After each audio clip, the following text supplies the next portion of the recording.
Mamang Paslit, papasok ka na sa trabaho mo? Opo, Aling Tadel. Sipag-sipag kahit makamusmus ah.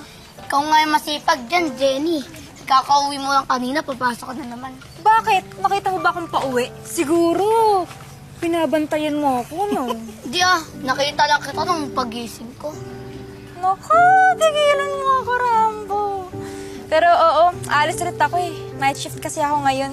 Yun yung problema sa mga ospital eh. Understaff. Kailan kaya pagtatagpuin ang schedules natin?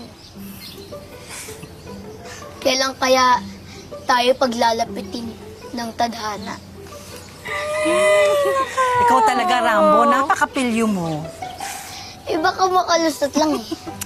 Naku, ang cute-cute mo talaga, Rambo. Alam mo, kung hindi ka lang mukhang paslit eh, paligaw na ako sa'yo.